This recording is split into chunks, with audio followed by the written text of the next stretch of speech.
सुधरी है, क्योंकि पहले ट्यूबवेल आदि की व्यवस्थाएं नहीं थी। बहुत मुश्किल से सिंचाई होती थी और खाद आदि भी नहीं थे। गाय के गोबर आदि की खाद डाली जाती थी। 1 बीघा खेत में 6 मन या 8 मन गेहूं पैदा होता था।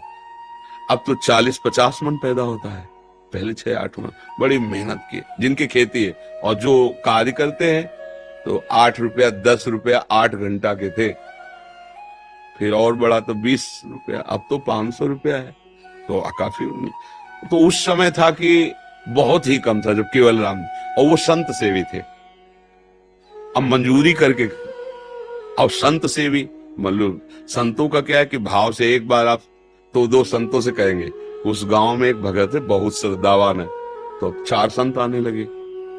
फिर संत मंडली आने लगी। अब उनके पास अर्थ तो था नहीं। एक दिन संत मंडली आई, कुछ नहीं खाने को। अब आसपास धनी पुरुषों के पास गए कि अगर हमें आप उधार दे दे, जो सेवा कर रहे हैं कर दे। आज हमारे यहाँ बहुत भाग्य खुल गया, संत आए हैं, हम उनको तो कोई उधार भी देता है तो कुछ देख के देता है ना। अब इसको दे दे, कुछ न जमीन है न रुपया पैसा, कब वापस करेगा? नहीं।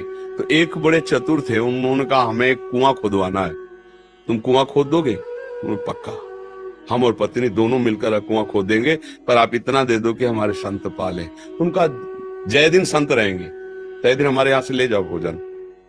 तो आटा दाल घी चा, बड़े प्रसन्न। 2-3 दिन संत रुके, खाए पिए चले। अब वो दोनों पति पत्नी कुआं खोदने में लगे। एक फावड़ा मारते राम, राम भगत, वो तसला उठाते राम, नाम लेते हुए ऐसा 60 हाथ खोदने पर तब कहीं पानी निकलता था। तो अभी 40 हाथ ही खोदा होगा, कि वो पत्नी तो ऊपर थी और बीच से रज भसक गई और कुआं तुप गया। तो 20-25 हाथ मिट्टी उनके ऊपर। अब सेठ ने कहा कि भाई हम क्या कर सकते हैं। और उस समय जेसीबी वाला जमाना तो था नहीं, पुराना समय। कहा भाई हम तो पैसे भोजन दिया था, तय किया था खुदवान, और मर गए कैसे? अब इतना खो कैसे भाई? कोई यंत्र हो तो जल्दी जल्दी। और फिर मनुष्य जीवन तो एक क्षण का है, श्वास पूरी नहीं तो मर जाओगे भाई। आधा मिनट, पौन मिनट, 1 मिनट, इसके बाद तो दम घुट जाएगा, प्राण तो मर गए। ऐसा सबको अब पत्नी को समझा बुझा के कुछ दे ले, खान पान के, कि भाई वो तो पधारी गए हैं, अब जब आपको जरूरत हो हमसे ले जाना, ये सहयोग कर सकते हैं। अब तो ऐसा तो नहीं कि कुआं खोदा जाए जिंदा मिले।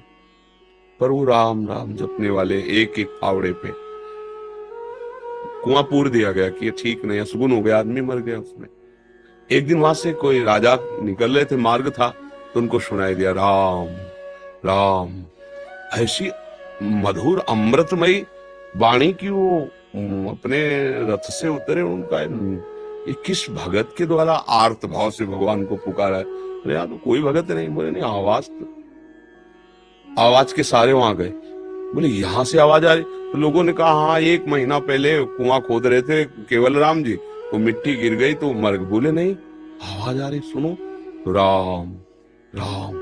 अब वो तो राजा थे, तुरंत हुक्म किया। तो बड़े जो राजकीय विभाग सैनिक सब लगे, मिट्टी हटाई गई। तो जहां केवल राम जी बैठे थे ना, वहां 2-3 हाथ ऐसे गुफा सी बन गई थी, एक भी मिट्टी नहीं गई। और जब वहां खोद के पहुंचे तो देखा सामने सुंदर भोग और शीतल जल।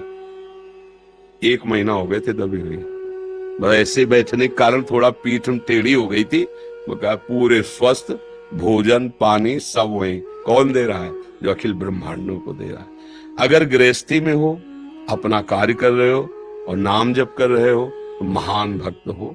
भाई ये बातें हमारी केवल कथा सुनने में तो अच्छी लगती, लेकिन समझ में नहीं आती। अगर हम अपनी नौकरी में, अपने व्यापार में, अपनी किसानी में अपने भगवान के स्मरण को सम्मिलित कर ले, तो हम महाभागवत है। बिल्कुल, इसमें बिल्कुल डरने की जरूरत नहीं कि अब हम भजन करेंगे तो गोली कैसे चलाएंगे। वो भी भजन है, जैसे माला से भजन हो रहा है वैसे गोली चलाने। अगर तुम्हारा अधिकार है और कानून व्यवस्था आदेश करती है उसको दंड देने के लिए, तो वो दंड देना भी भजन ही होगा। ऐसा